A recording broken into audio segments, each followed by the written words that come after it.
As you know, I recently left my corporate job and I've been in total recovery mode, all about self-care. One of my new routines is the nighttime shower before bed. There's just something about washing away the day and that reflection that's been super helpful for me. I've been using one of our partners, Osea's Mega Moisture Duo. This combo body oil and body lotion are so freaking incredible. It literally feels like I'm at a spa. I realized that the secret is seaweed and other skin level ingredients that are normally reserved for face products. And that's why I was so excited when Osea became one of our partners. And, we're so grateful for partners like this because one, they keep the show going, but they're also super good for all of our listeners and for our own well-being. So if you want to have that nighttime bliss like I am doing, you can get 10% off your first order site-wide with code DATEABLE at oseamalibu.com. You'll get free samples with every order and free shipping on orders over $60. So head to oseamalibu.com and use the code DATEABLE for 10% off. Let us know which products you end up going with. Share them in social. Super excited to see what you end up choosing.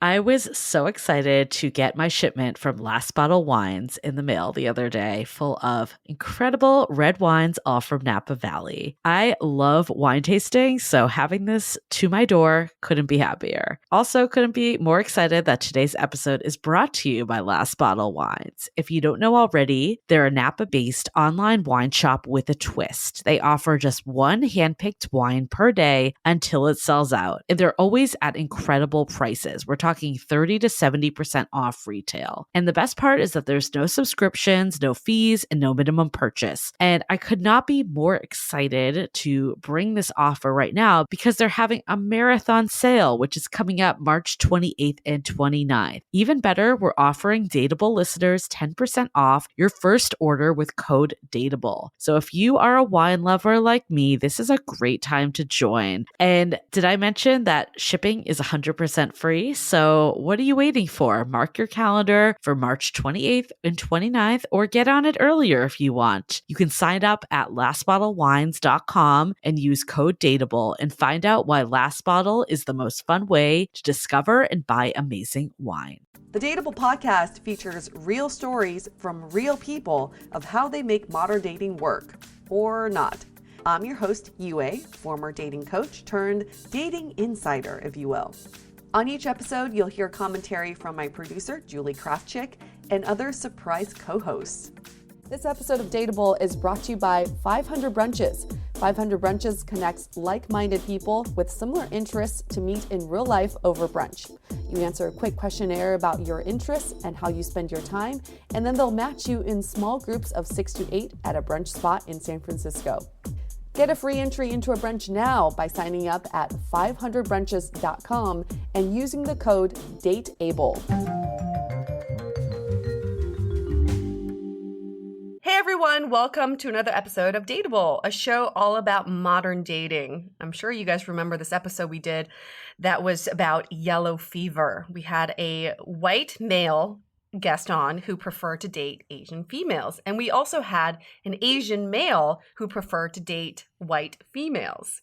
Today, we're doing a different perspective and a different approach on sort of the same topic. Our guest, Lori, is a blonde white female who has a preference for dating Asian men. She is 23 years old, currently single and living in LA, but she's originally from Oregon. She has lived abroad in both Japan and Korea. Hi, Lori. How are you? Hi, girls. How are you?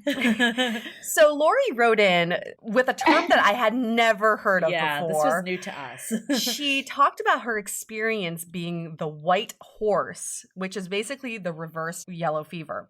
She's experienced this when dating in Asia, where Asian men would date her and would call it this phrase of like riding the white horse.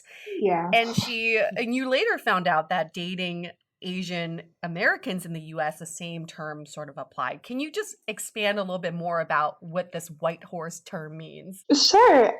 So I think it follows the basic structure with the yellow fever. However, white horse I believe stems originally from Korea and has kind of taken on its own character throughout Asia. And basically, it's the idea that foreign women, especially white women, they're fun to be with. They're known as being very sexually active, but they're not someone you would ever bring home to marry. So there's this kind of two-piece part of it of, one, if you're in Asia, the guys actively search you out for the sexual side of it with the expectation that you're going to be very sexually giving. And then also with the idea to gain bragging rights to their guy friends. Like, oh yeah, I could sleep with a white girl and I do so well as a guy.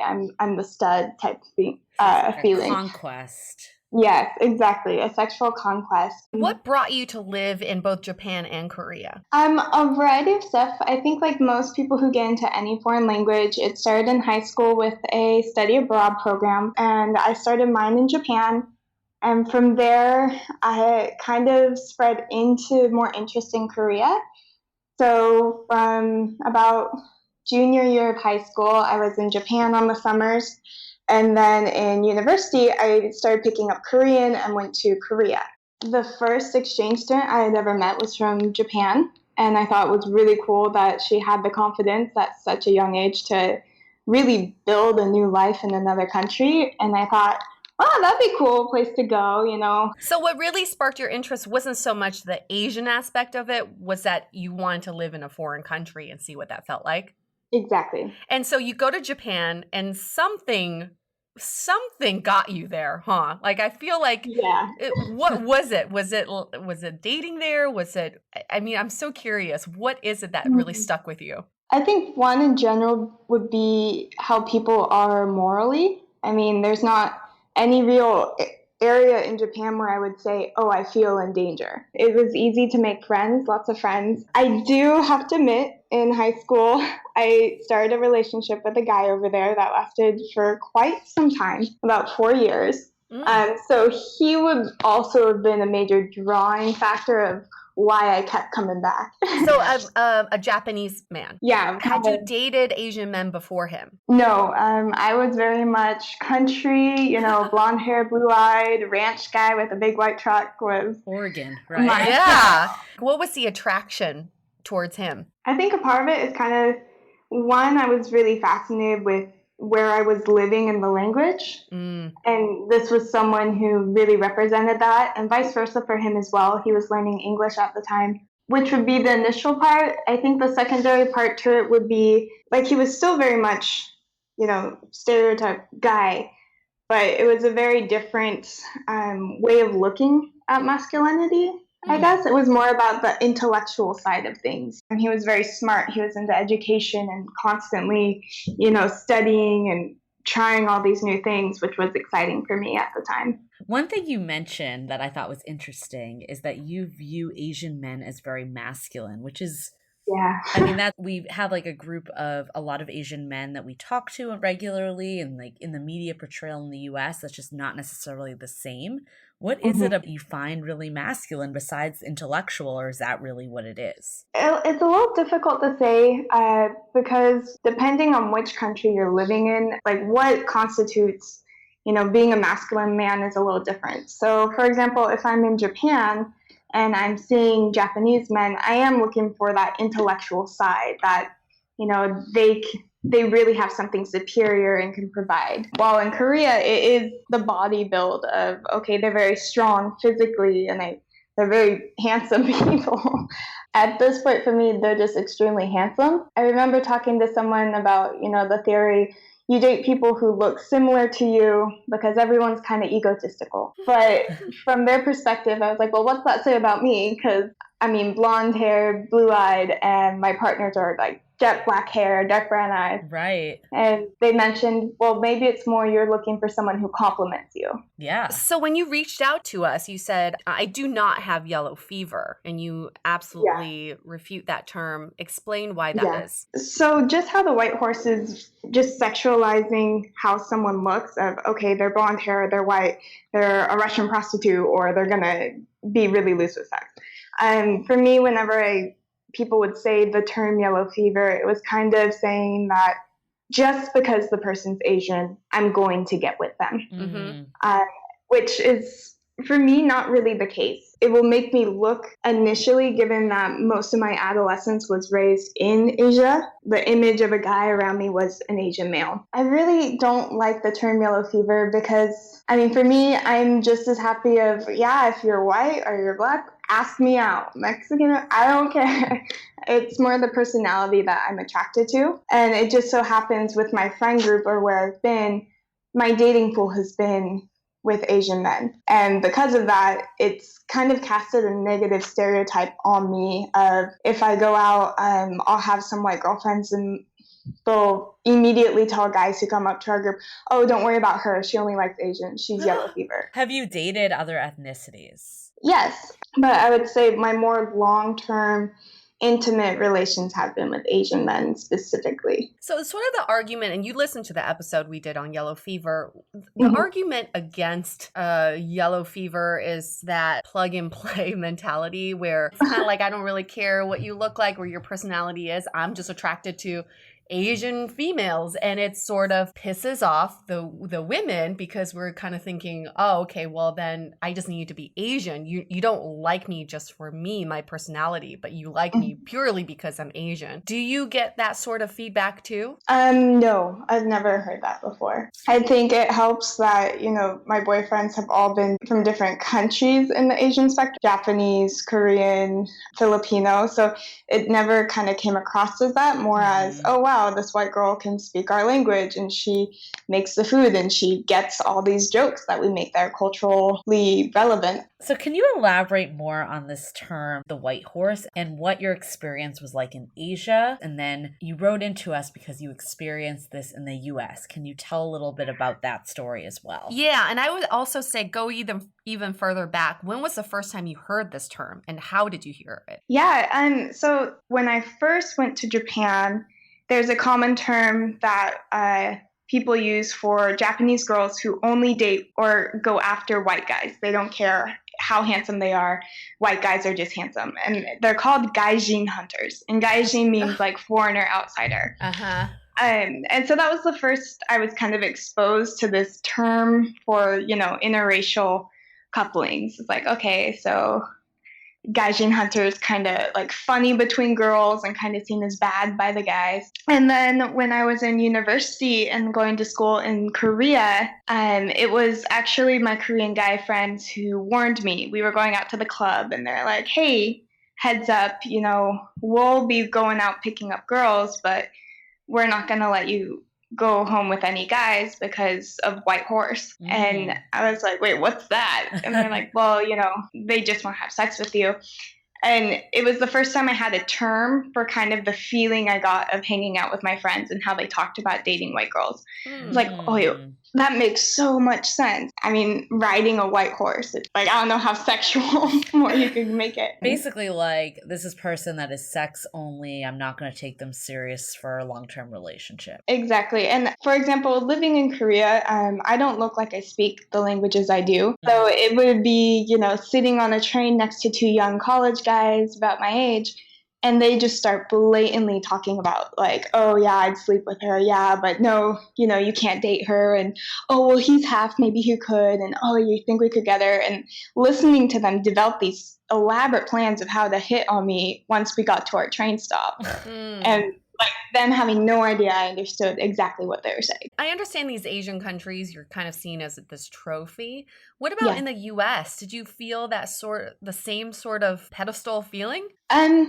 It's like an old saying, if I say yes, it sounds like I'm showing off. If I say no, people can tell I would be lying. But you're saying the white horse applies to the US too. You've heard this term here as well. Well, she experienced it. Well, that's just given my last experience. I mean, in Asia, because I knew about this term and this fetishness of, okay, we just want to have sex with this person, I never really dated anyone seriously. I never got that far of like sexual relations with anyone because I was hyper aware. There's a high chance they're not actually going to take this further while I would. But in America, because, Asian American, we're all American, it shouldn't really matter. I never thought that would be happening. And summarizing my situation and why I was so frustrated.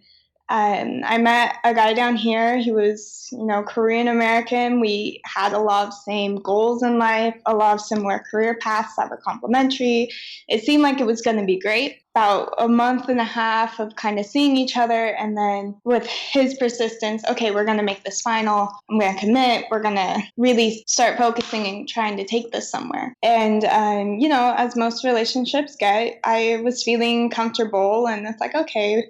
So we engaged in, sexual relations.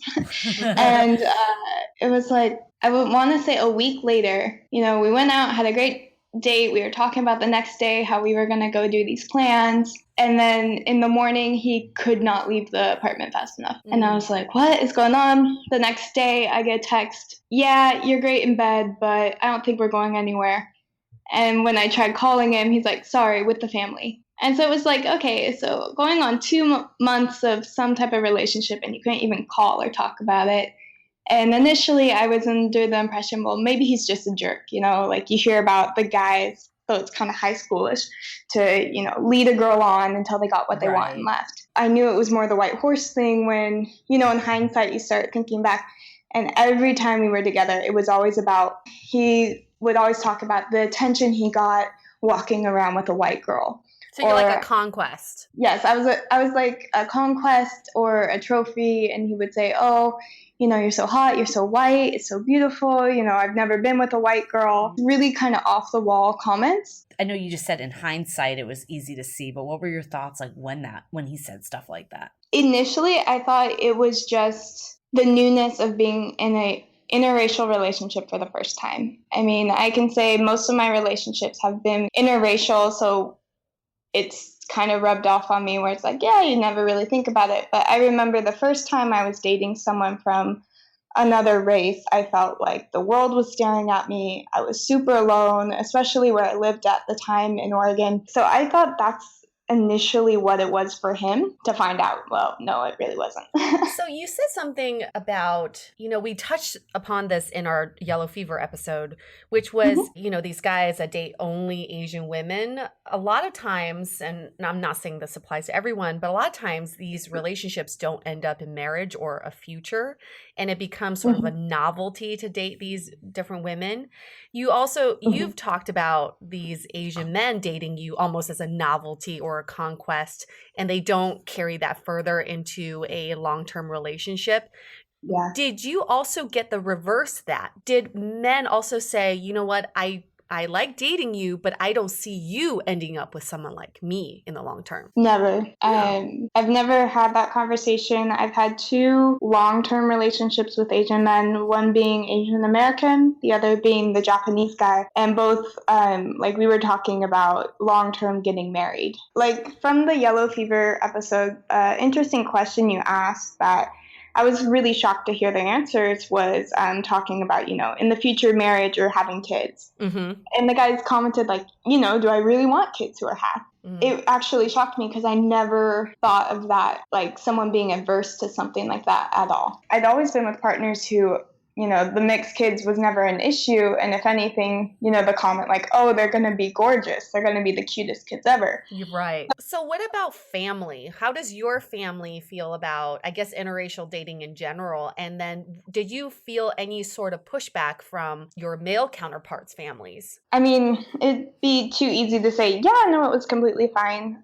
Initially, there was a little skepticism on my family's behalf, more so in the concern of their understanding of Asian family culture was the sons stay really close to their side of the family. And the fear of if we took this further, they wouldn't see me or their future, hypothetical grandchildren. So my family did have concerns on that respect. That was as far as it went. And the only time, oh, I don't want this person in my family or anything like that. Never like that. Every single guy I've broken up with in the last year has gotten back in contact just to check in, and they've all said like, we love your parents. We're sorry we hurt you. We're sorry the relationship didn't work out, and of course you're wonderful. And so my family was never averse. I would say the closest thing they ever said was, well, at least he's not black. which was the first time. And I stopped. I was like, wait, what? Whoa. Like, Okay. That was so surprising. I would say over the past 8 years, my family's kind of learned better. And so now they don't really have any prejudice like that. So back to this white horse premise, though. Yeah. You've had 2 significant relationships Mm-hmm. with men that of Asian descent that did not view you that way. They've met your family. You've talked about marriage. What is it that you think was different? Well, they still didn't work out. Yeah, why didn't those work out per se? Yeah, were the reasons based on race?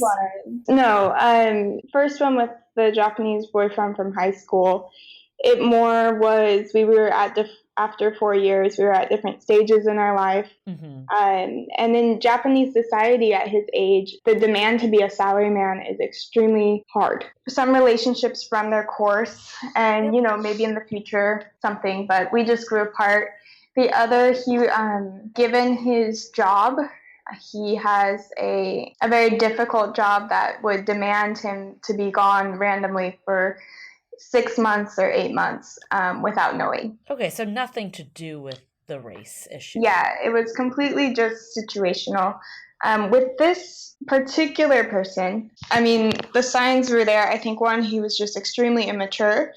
But the biggest point being, for my previous relationships, they were Asian Americans who were mainly surrounded, I would say, by kind of Americana white America, or in diverse communities where everyone was different types of races. While for this particular person, in LA, you kind of have, Koreatown, Japantown, where all the races kind of split up into their own neighborhoods. And if you go into those neighborhoods, it's like you enter into that country. That would be probably the only major difference I saw initially. So all of his friends were Korean? Yes, everyone was Korean. And as I mentioned in my letter, when he talks to friends, it would be, oh, well, my one white friend, or, oh, I was seeing a white girl. That was how he distinguished everyone. And did your past boyfriends, did you hear them say, emphasize the whiteness as much? Never. I would have the situation where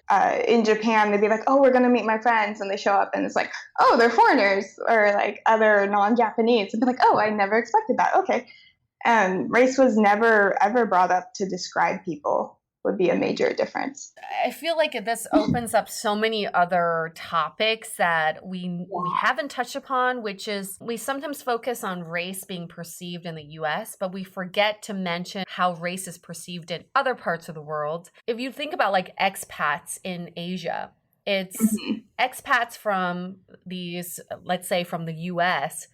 Why do people from the US go to Asia to live? Well, they're there to teach English, or they're there for some sort of experience, because we have the privilege in the US to go to foreign countries and go find ourselves, right? And the cost of living is lower. You're able to party more. So then probably people bring out their promiscuous side. And that's what creates the stereotype that white females are promiscuous and they're great in bed, and all the sexuality comes out. It's because people are in Asian countries to party. That's on vacation. They're on vacation. I know you're living there, but it's kind of a vacation in a way. You don't need to have a substantial.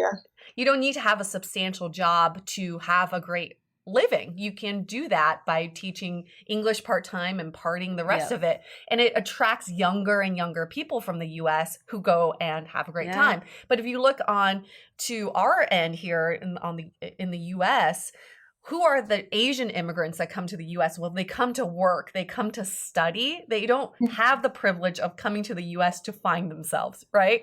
So obviously they're not here to party, and that's what you see in these Asian stereotypes of, Asian men who are quiet, who are stable, who are nerds, and they're engineers, because that's how they enter the country. Or were raised by their parents that enter the country. Who have these similar values, who feel like, well, we're in the US to make a better life for ourselves. So we kind of need to think about how these races are being perceived in different countries and how that plays out into our dating life. What you were saying about the white horse is very much in line with, in China, we call it bai fu mei, which means white rich, and beautiful. And that's the standard for who you want to be with. And that's the standard for what you want to look like. So what you want to look like is you want to look white, you want to look rich, and you want to look beautiful. And you also want to date someone who's white, rich, and beautiful. These are like the 3 standards. But in terms of riding the white horse, I know there's a certain sexuality to it, but there's also an idea of like this image of elevating someone. You're riding high on a horse, right? Yeah. And in China, if you date someone who's white, or if you appear like you're whiter or more pale than the next person, it elevates your status too. So there's sort of this elevation of who you are status-wise. Now you're back in the US.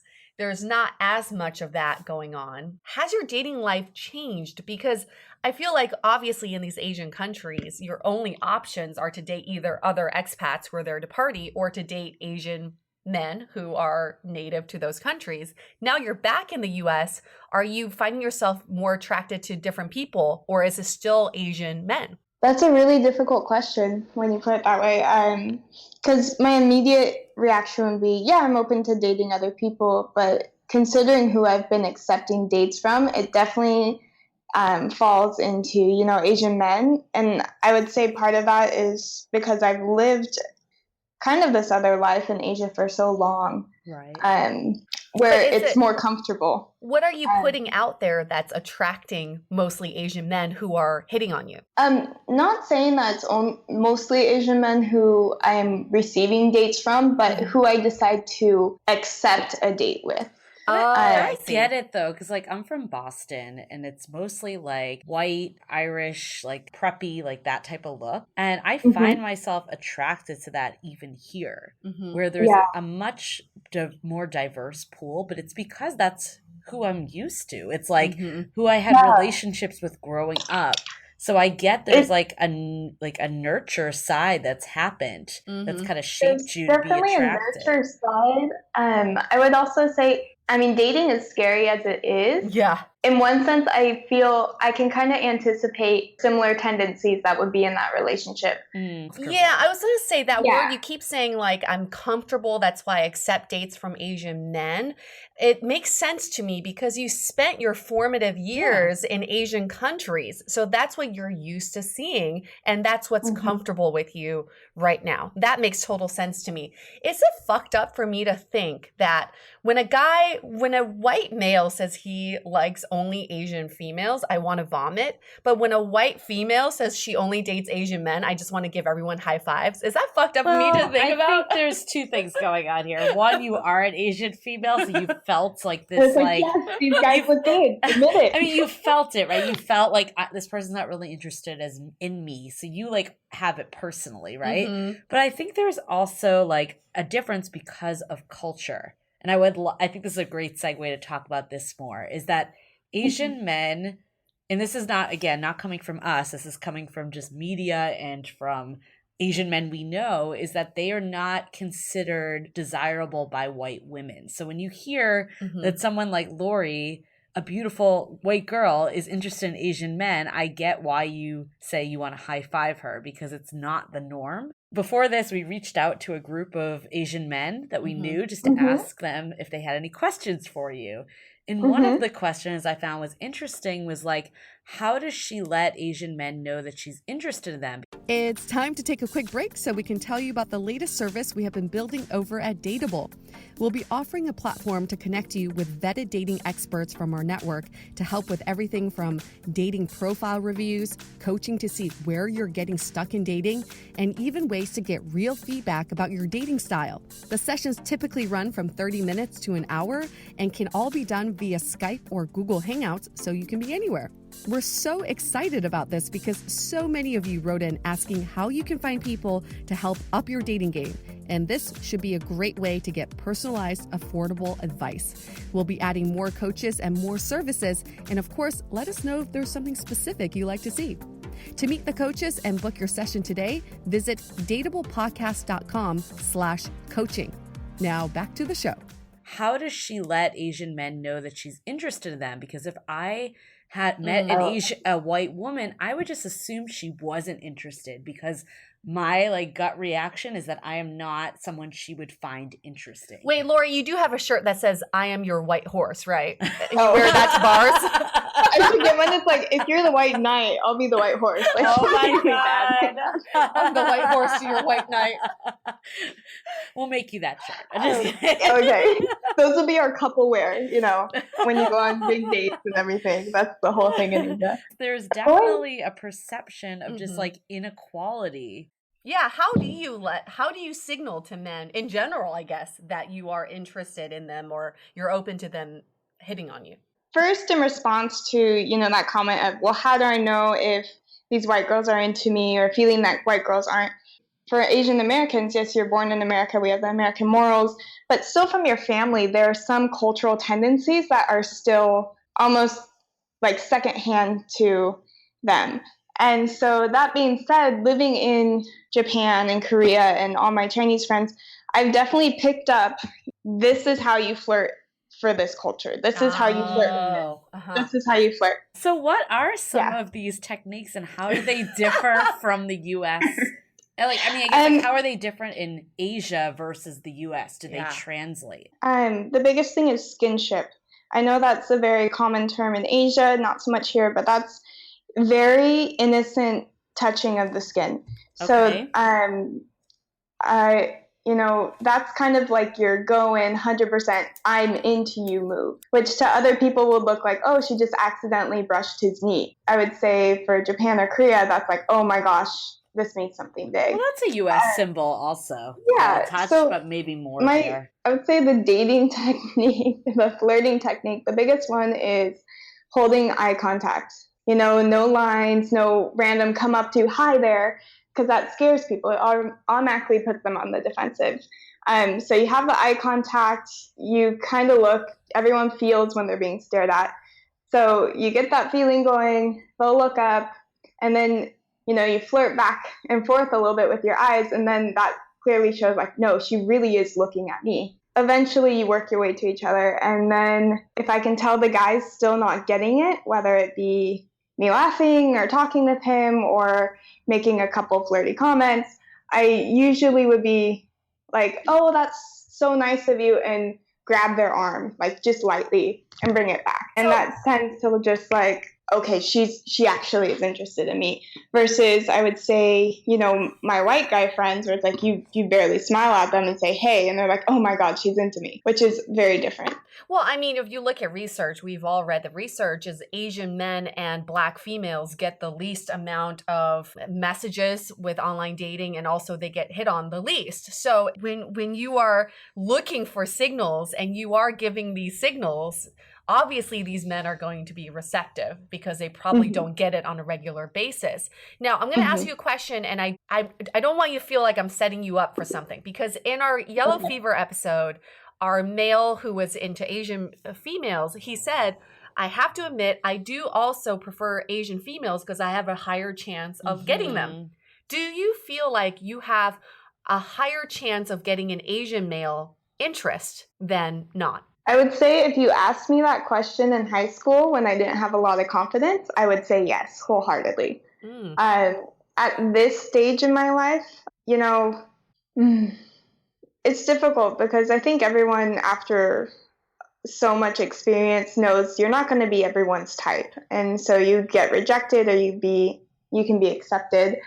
But I haven't really had as much experience around other races around my age in the dating scene to really know, you know, is this a tendency of myself for going with Asian men, or is it more, you know, the only time I've been single and open to date and in environments like that, it's been with a bunch of Asian friends at Asian clubs in Asia. Let's say of every 10 Asian guys that you show interest to, how many of them would hit on you or approach you? How about accept if I come to them? Because a lot, I would say, won't really come up to me, more as me going to them. Let's do accept.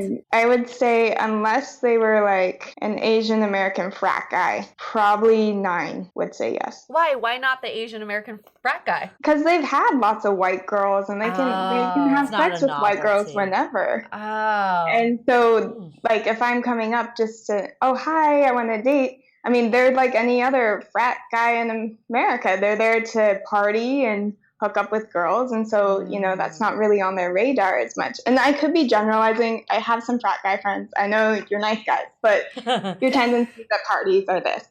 So I guess my other question would be, like, I know you mentioned you approached them. Yeah. Do you think if you approached white men or African American men or Hispanic men, do you think the result would be similar? Or do you think it's just because Asian men don't get approached as often by white girls? Wow, this really makes me look like a bad person. No, But, no. I think it's good to be honest.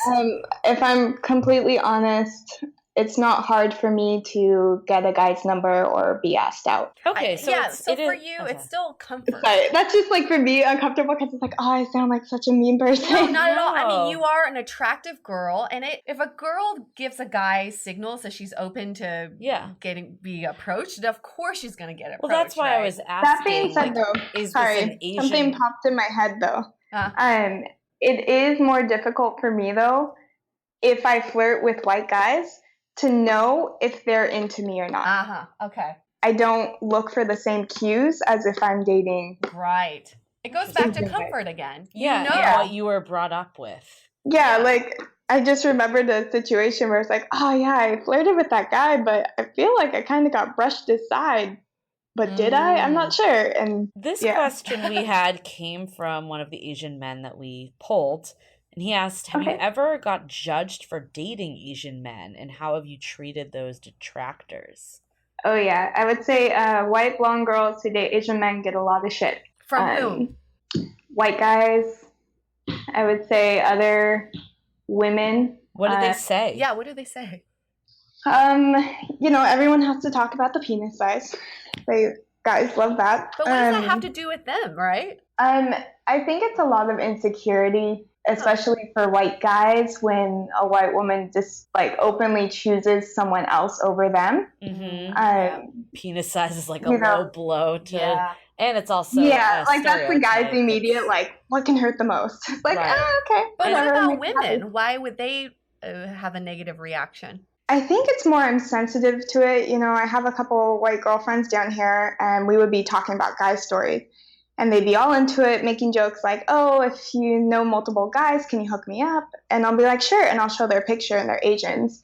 Like the reaction would be like, oh, well, they're Asians. I'm not into Asians. And almost kind of looks down at you like, oh, you're going like dating down, I think would be so I can speak to this because I actually in college dated an Asian guy and also hooked up with an Asian guy. But if you look at the ratio of those two people compared to everyone else in my life, it's very minor. However, all of my friends in college fixated on those two people for whatever reason. I don't know, like there's a Black man stereotype that's like, oh, you're dating up, and then like the Asian man is like dating down. And I definitely felt that. Like I felt like they were like fixating on that, and it was almost like in a negative way. It wasn't in like a positive. Yeah. Like I used to work for a resort, and this one woman came in, blonde hair, beautiful girl, and her last name was like Vo or something, some Vietnamese last name. And so I was a little surprised because I hadn't met another interracial couple. And so it's like, oh, your last name is. And she immediately got on defensive and started like, yeah, my husband's from Vietnam. Do you have a problem with it? Whoa. And that's where I like immediately was like, oh, sorry, I'm the same. My boyfriend's Japanese. And immediately she, her family after work, and we had dinner and talked about everything. And it sounds like her family, that's like a constant struggle of, people looking down or giving her flack for dating someone or marrying someone Asian.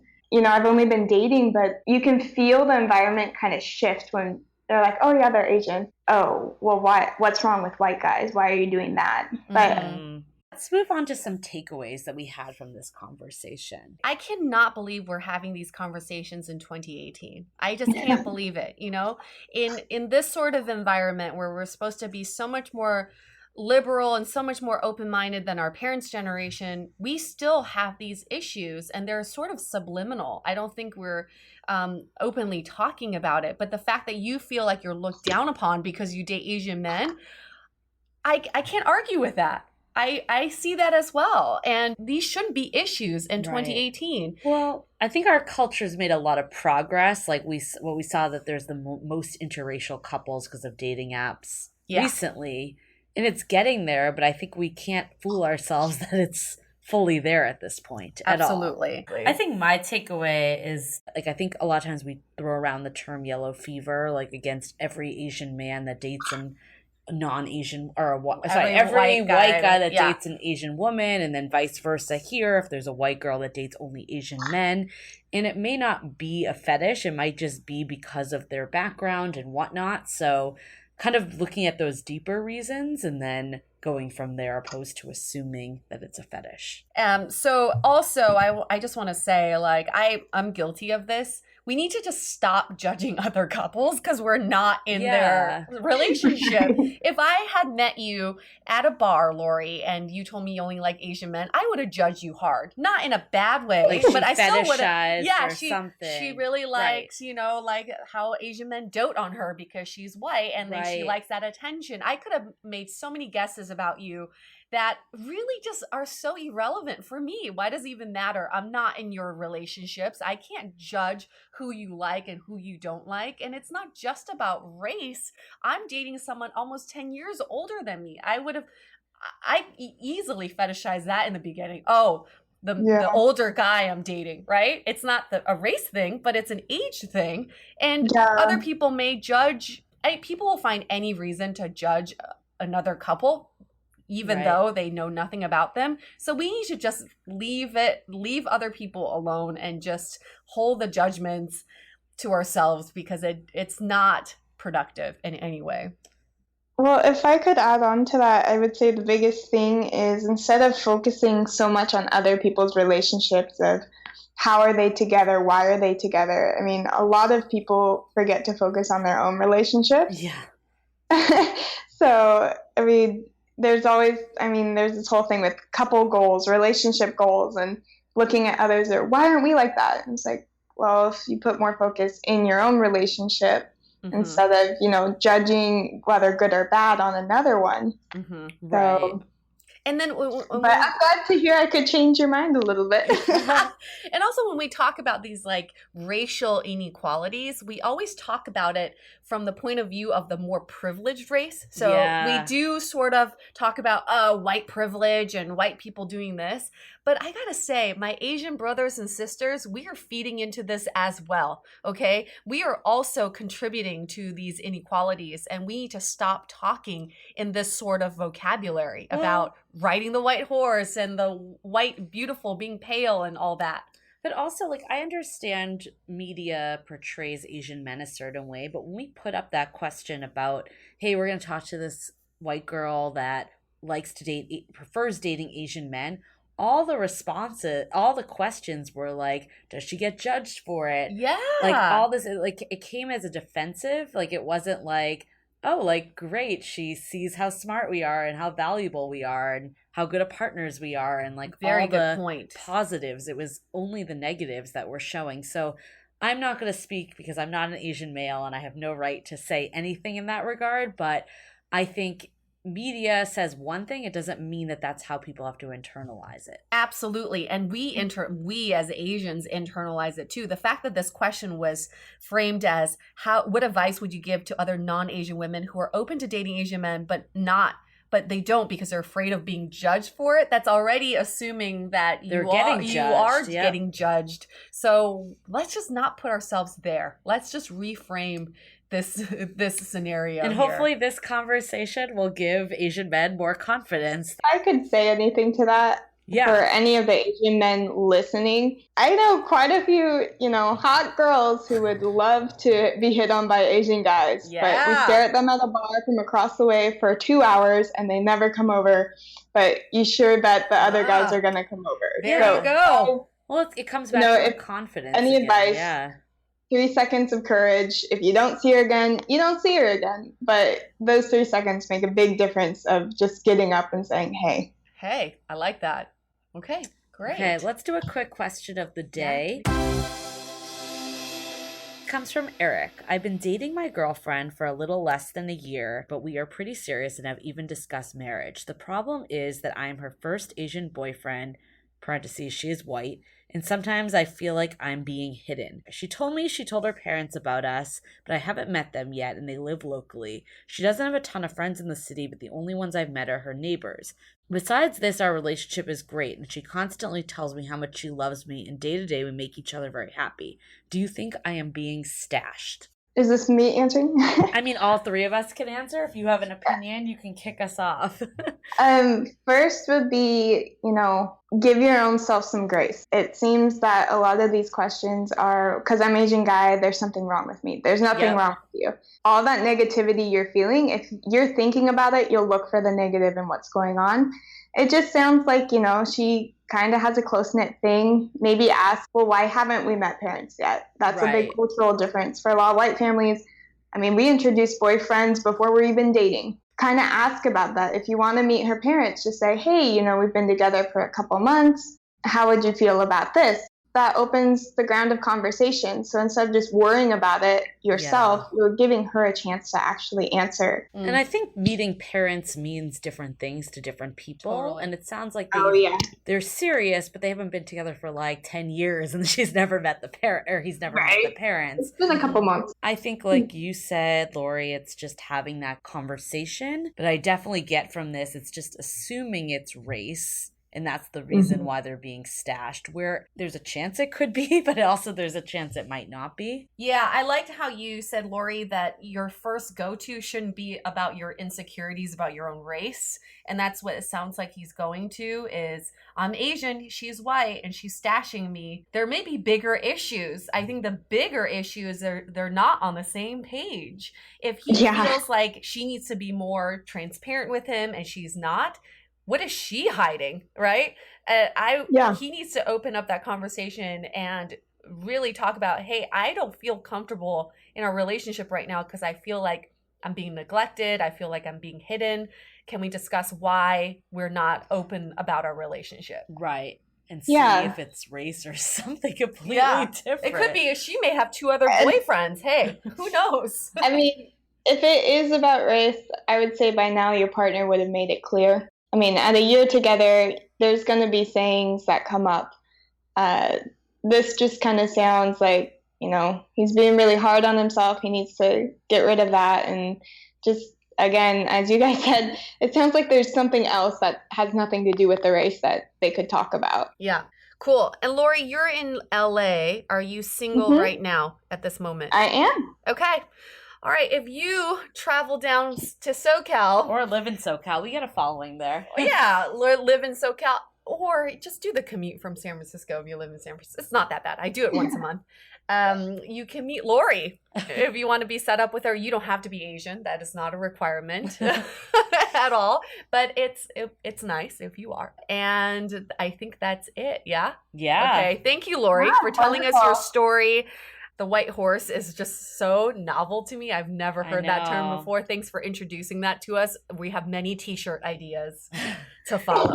But I think this whole concept of race I think it's interesting because for years it was just like kind of hidden. It was like segregated races. And now there's definitely everyone coming together, but there's still some taboo topics about it. There's still differences in dating. So if other people have other stories, we'd love to hear an interracial couple that overcame some sort of challenge. Maybe your parents weren't on board and then they became on board, or just any story about your interracial dating. We love these type of topics. Absolutely. Okay, let's wrap this up. Stay dateable. Your action item for this week is to stop judging other people's relationships. You never know what's going on with other people, and you never have the full picture, unless if you're in the relationship. So stop judging and be more curious. This episode of Dateable is brought to you by 500 Brunches. 500 Brunches connects like-minded people with similar interests to meet in real life over brunch. You answer a quick questionnaire about your interests and how you spend your time, and then they'll match you in small groups of 6 to 8 at a brunch spot in San Francisco. Get a free entry into a brunch now by signing up at 500brunches.com and using the code DATEABLE. If you didn't know already, we have a revamped website with articles, videos, and content all about modern dating. You can also find our premium Why series, where we dissect, analyze, and offer solutions to some of the most common dating conundrums. We've had some great feedback about how actionable these episodes are, so check them out on our website or iTunes Music. Also, visit the site today to see the latest about coaching, where we connect you with Dateable approved experts to help with everything from dating profile reviews, coaching, and even gathering real feedback about your dating style in a personalized and affordable way. To connect with us, visit dateablepodcast.com. You can also find us on Facebook, Twitter, and Instagram, all under Dateable Podcast. Don't forget to subscribe and auto-download the podcast on iTunes or your favorite podcast player so you never miss an episode.